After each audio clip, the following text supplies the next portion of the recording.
I love embellishment. I love the technology. I love foil. I love gloss. You name it.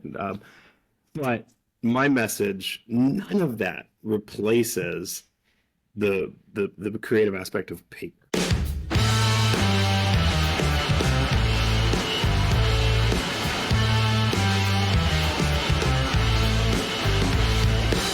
What's up, everyone? It's Eric Vessels with Taktiful, and welcome back to another episode of Taktiful Tuesdays, episode 46. Today we're continuing, I'm beginning a small series. I'm going to try to get to everyone, where I'm interviewing all of our Taktisphere Advisory Council members, sitting down with each member, get to know their background, their perspective, and the role they're helping playing in the future of print innovation. Today's guest is Jason Leonard, who works with Neenah Fine Paper and Packaging. For those who don't know, it's technically Mativ, but you still represent Neenah as a brand. I think 2022, Schweitzer Modui and Neenah merged and creative Mativ, but still known as Neenah from a brand perspective. Jason focuses on helping print providers innovate in digital printing, embellishment, and finishing, particularly around premium papers and specialty applications. He's a lifelong print specialist who spent his career helping printers think smarter about processes, substrates, and how to create more impactful printed products. He's also a member of the Taktisphere Advisory Council, as I said, which brings together some incredible industry voices to help shape the future of digital embellishments and print innovations. Jason, welcome to Taktiful Tuesdays, bro. Thank you. I think you know me better than I know me. I don't know that there's anything else I can say after that intro. Hey, we do a little bit of research. Me Do a too. little bit. It's easier nowadays. Just throw a LinkedIn URL in there, and ChatGPT does the rest. Absolutely. So one of the things that we like to do, I don't know if you've watched many Taktical Tuesdays, but they typically run kind of long. They're like a conversation. I know you and I have hung out at Printing United a little bit, had some conversations, a few drinks. We're not going to talk much about that. But this is kind of the same format. And I wanted to start really at the beginning and kind of get an idea for how you first got into the print industry. Everyone always has a story. Yeah, I mean, everybody does have a story. That's one of the things that makes this industry so cool. But I mean, I was born into it, so not in print as kind of I do today, but my father had dating myself, a custom black and white photo lab in Washington, D.C., All where right. all we did was print black and white through enlargers and chemistry. So when I was maybe 5, 6, I started going into work with him. I'd Oh, sleep wow. under the counter, and then I'd wake up and go before school all summer. And so he taught me to print. So my first job was tongs going from the developer to the stop bath to the fixer to the wash. And so I learned, I think by the time I was 10, I was managing his team of 3 or 4 people. I was printing for companies all over the world. So that was my start in print, was in optical photographic printing, which is kind of what I followed for the next 15 plus years as technology changed. Yeah, that's awesome. It's awesome. And it's interesting to see how it's evolved nowadays, because we're actually trying to emulate that with digital print embellishment and laminates, to give it that processed chemical processed photo feel that everybody's familiar with, right? So you've got a really long history in that. So tell us a little bit about, like, what roles have you played throughout your career up to now? Sure. How have they shaped your how you see the industry today? Sure. So when I left the family business young, I went to work for Ritz Camera. And hopefully most people know who Ritz Camera is still. I like to think they do. That was in the day of the 1 hour photo lab. And very Right. young, I was 16, 17, I was a store manager of a Ritz Camera and quickly moved into a technical service manager up in the Northeast. So I was responsible for keeping all of the optical equipment running, operating, training all the operators, new techniques and processes. I'll be honest, I had a little bit of an in because, that custom black and white that I talked about, our biggest customer was Ritz Camera, so they were kind of like family at the time. So I grew with them for a long time, but I got super interested in the technology of it. I was repairing Maritsus and Fujis, some of the names we still talk about today. Sure. And as that market changed, I moved and I jumped into one of the OEMs. So I went to work for AGFA, Okay. where I started servicing optical equipment in higher, more commercial environments that were doing, yearbooks in schools. And I was doing a lot of engineering and R&D, worked through a lot of patents and other technological advancements to acclimate what was a 1 hour photo lab into some of the really big key markets. So the people I was working for were I was with AGFA was Costco, putting in all of their systems across the country. Walgreens, I think I put in 4,000 photo labs within Walgreens. So it was a lot of the engineering side, and I followed that and moved into bigger equipment like lambdas and light jets, which, if I had to say, coolest thing I've ever done, certainly servicing Durst lambdas, optical beds, 3D engineer lasers, transitioning from gas to solid states and keeping that industry alive. It was always the goal, was pushing it, doing more, doing better. And then ultimately went from big technology to sales, commercial print, and commercial print paper. And now, yeah, so let's talk. I want to definitely talk a little bit about paper. We're obviously, digital embellishments. We talk a lot about varnish. We talk a lot about foils. We talk a lot about CMYK and the underlying print or whatever. But we also make a point every now and then to point out to people that the original kind of embellishment was paper. And it really, everything starts there. So I wondered from a paper guy's perspective and everything that's happening in the world of digital print, the world of digital print embellishment, how do you see what's paper's role, and how do printers, and not only printers but OEMs for that matter, need to think about paper from the start when they're thinking about the end product? Yeah, and that question sums up my role and my purpose. Right. I love embellishment. I love the technology. I love foil. I love gloss. You name it. But my message, none of that replaces the creative aspect of paper. I mean, you said that paper is almost an embellishment. I would argue that paper absolutely is an embellishment. If we kind of define embellishment, it's something above and beyond the print. What can be more above and beyond the print than maybe a tech weave texture or a red pepper color that's through and through, front, back, sides? Paper is such a critical part of the mental process of print, that tactile, love that word, the tactile feel and the density, the thickness. That's what makes the mind think value. Somebody put time, put effort, wants your business, or appreciates you. So that paper is just so critical. So it plays hand in hand with all the technology. So what I ask, people to think about, and I love to get in early with people when they adopt new technology, is you need to still think about it like you did when you were running offset. You had that tool in your toolbox of going to an uncoated, going to a texture. You need to still start there and then figure out how to couple that with technology. This technology does not replace the higher end of paper.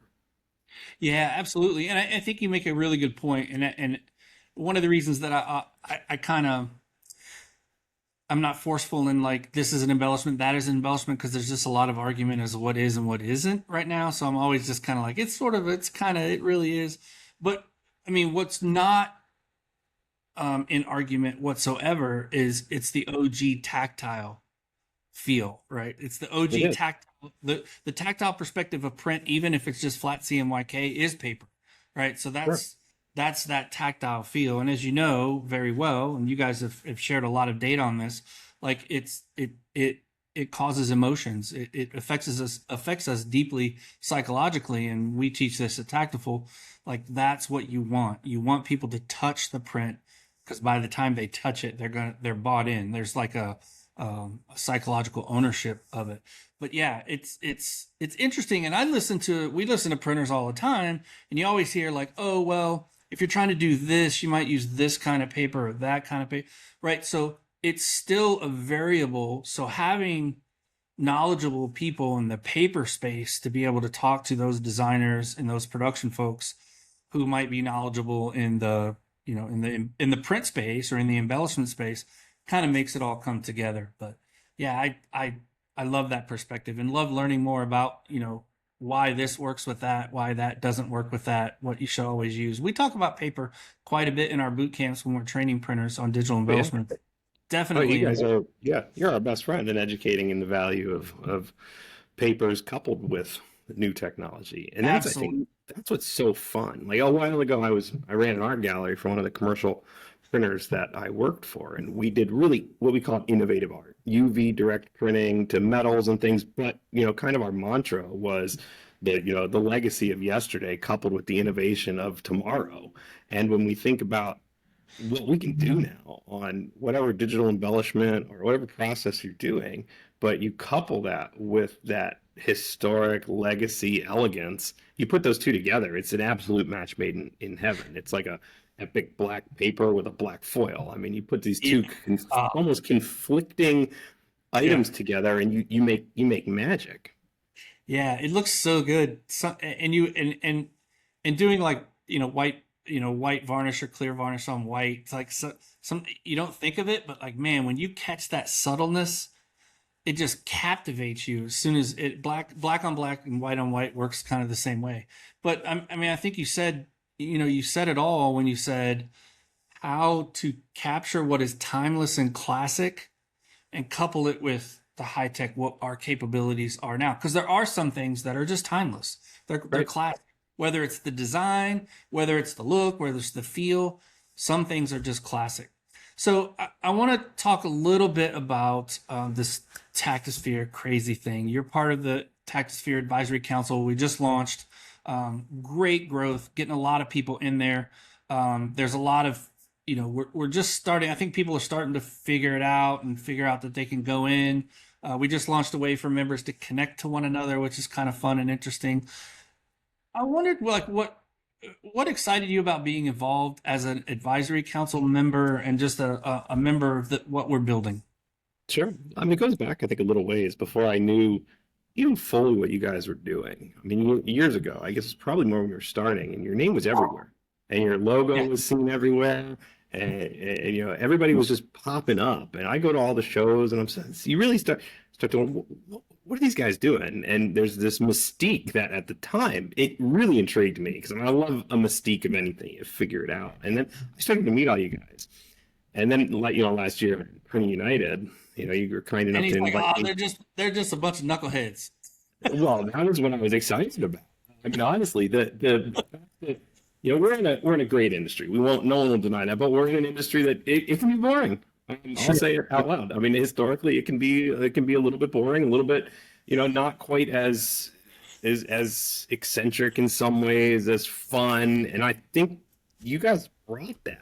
And you really, it was infectious almost, and you could see it across show floors where you guys were walking around, whether you're doing tours or whatever, and then you start to learn what you're really doing, and you're learning the education aspect. And for me, I like to think that's why I'm of value to the company that I work at, is because I'm kind of a non-denominational educator to our customers, regardless of how they run and what they do, but how they can do better, make more. And I felt that you guys were really doing the same thing. And when we all met and sat and had one drink and, had a good time talking together that evening, it seemed like it was someone I knew that I wanted to have more interaction with. So when the invite came to be on the advisory council, I was really excited, and I'll be Awesome. totally open. Your app, the Taktisphere, stays open with next to LinkedIn every day, all day, and I'm really excited about I did not realize we were going to be able to cut a commercial out of this episode, but we're definitely cutting a it. commercial out of this episode. What I It's think genuine. what I think's fun about hanging out at Printing United, and we had what we call the Tactful House now. We rented an Airbnb, and we're just like, hey guys, come over.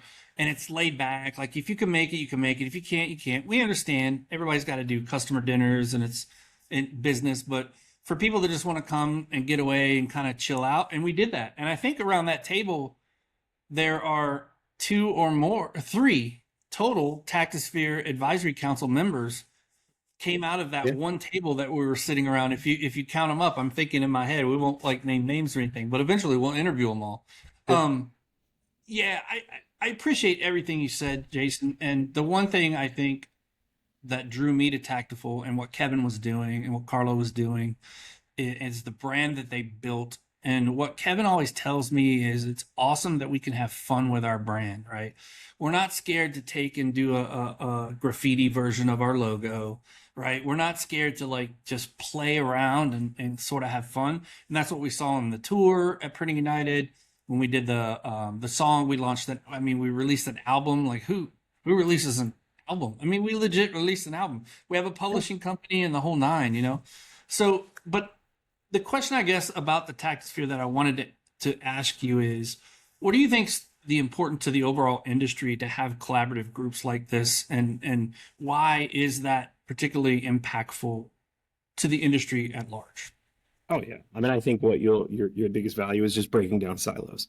I work with all the OEMs, and I love the fact that one day, a couple of weeks ago, I visited Konica Minolta, then I jumped over to Fuji, and then I went to Canon, and I see all the different entities, but rarely does any knowledge bank come together that crosses multiple platforms, multiple OEMs, and that's where I really see the value with Taktisphere is an open question. How do I, how do I make my Indigo look like my KM1, and then do I put it through an MGI and a Scodex, and it's a series. The knowledge you've got what I hate to use the word competitors, but you have competitors on a board that are all working to push in the same direction to make all of our customers successful.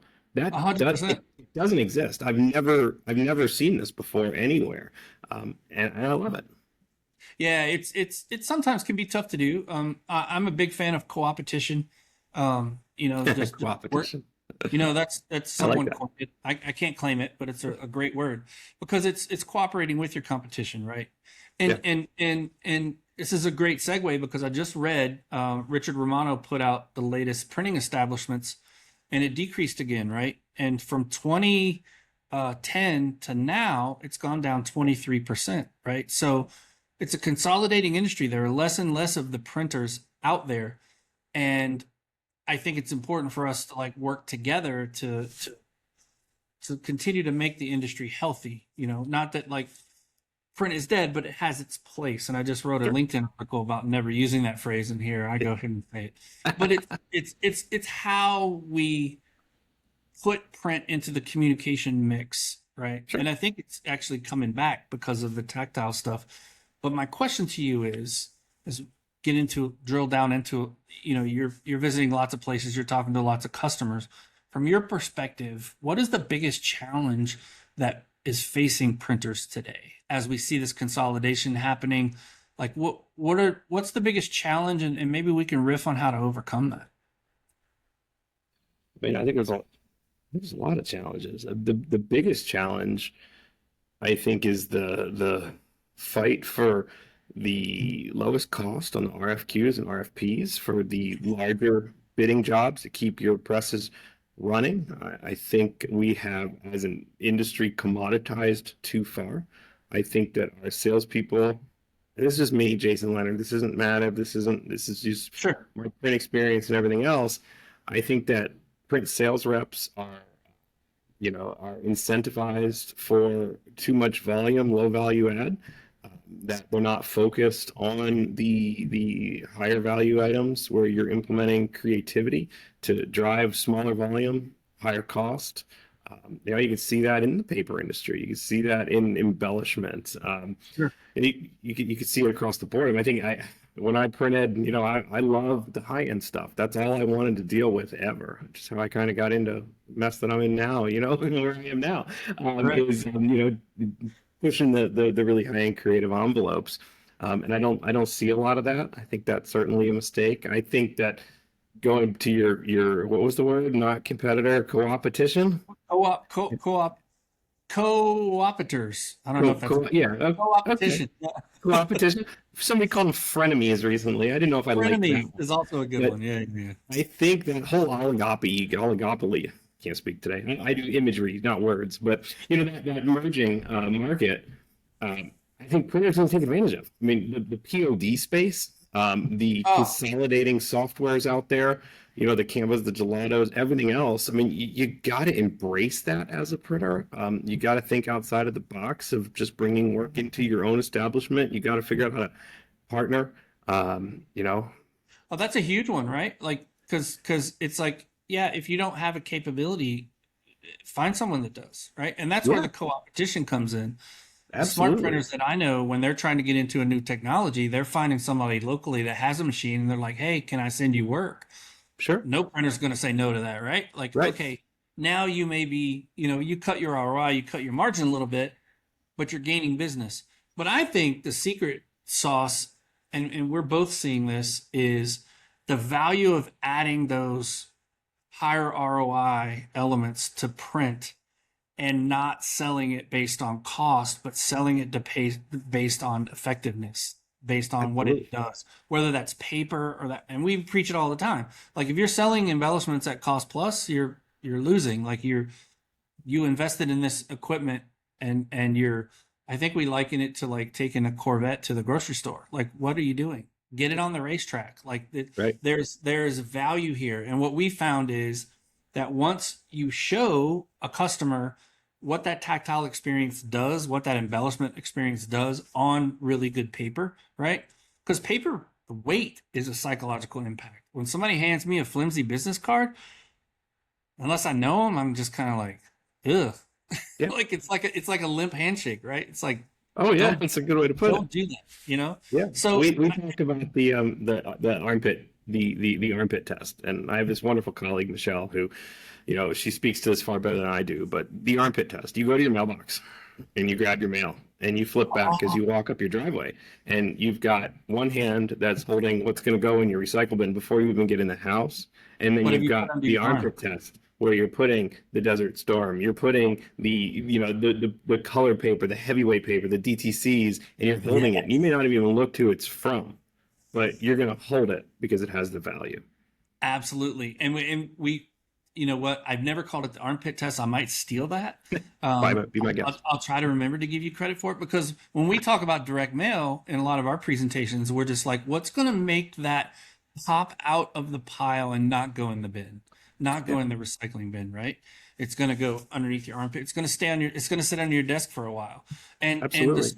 smartest companies are doing it. You're seeing a lot of credit card offers do it. Why? Because if they can get you to take that offer, they're going to make a lot of money. So they're Sure, investing a lot of money in that pitch.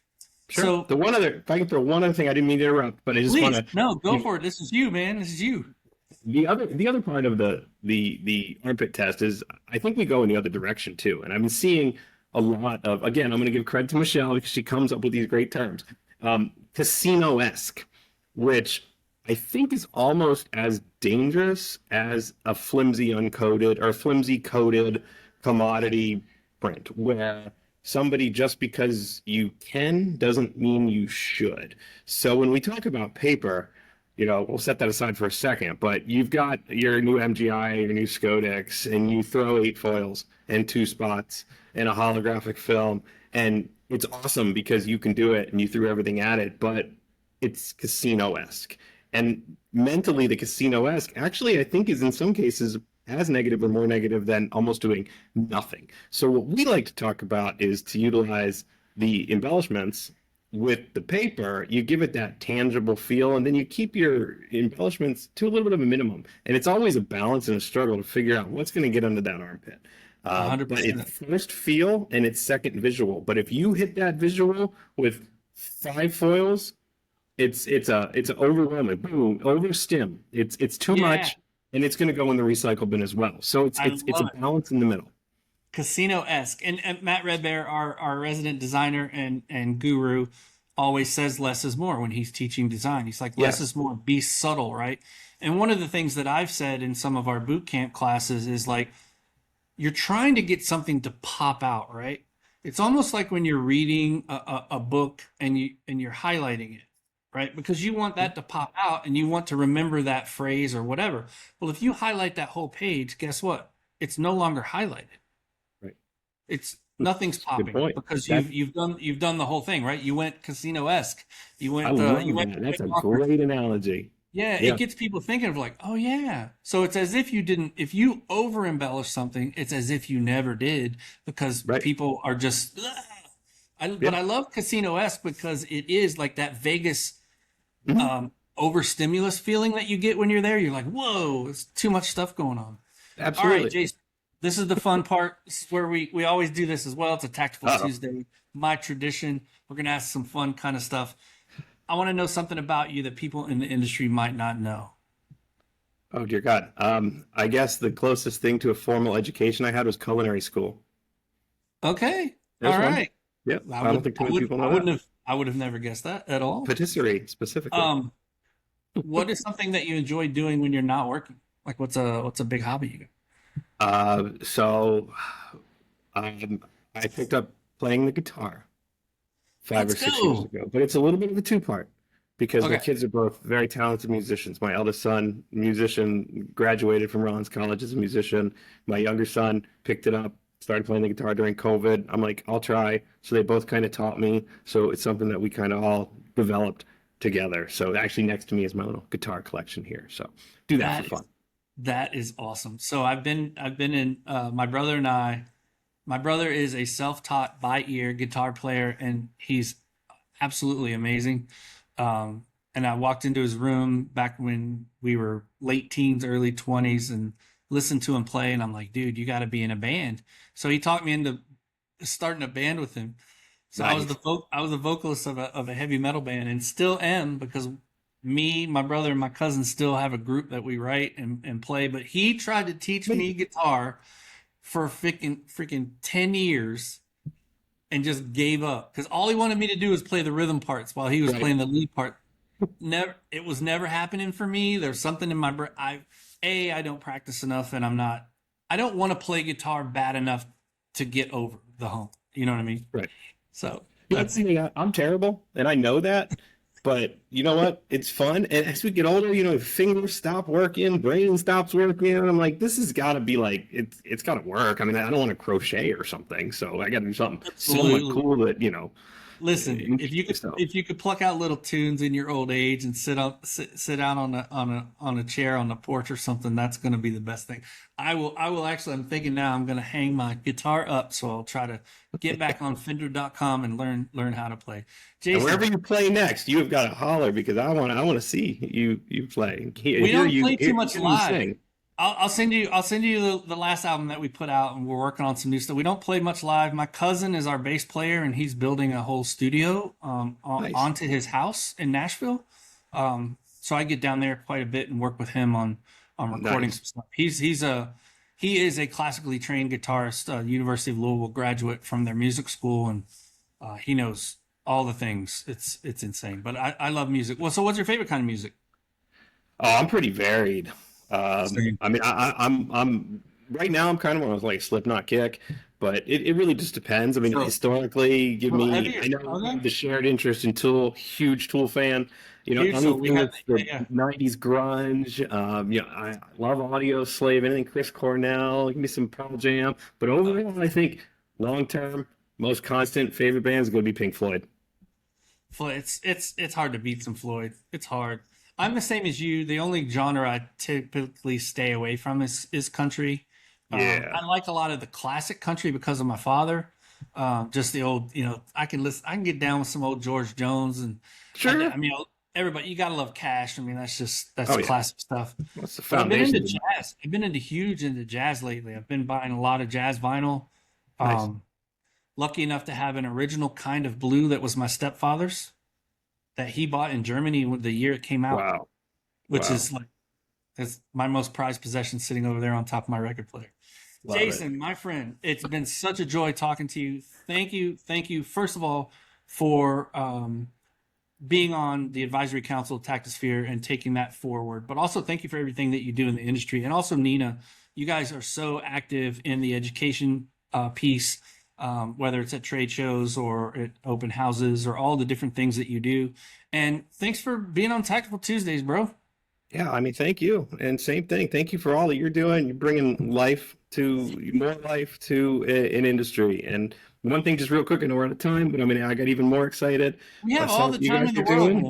man. But then last week at D-Scoop, I must have talked to 100 students and the enthusiasm that we see. So I don't know what relates to what, but I can say that just enthusiasm in the industry is driving students and it's driving the industry to be excited about it, and that's where creativity comes from. So thanks all you do. Thanks for the invite to the advisory council too. I'm having fun with it. Awesome. Yeah, I followed a lot of what you saw at D-Scoop, and I've had a similar experience with the students. A group of them from Cal Poly came over to Drupa back when I was still at What They Think. We were printing the Drupa Daily, and they were just an absolute freaking joy.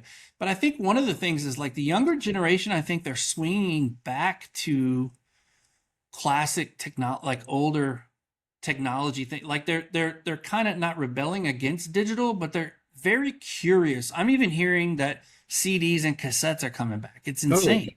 Yeah. Oh, I think that's such a huge topic.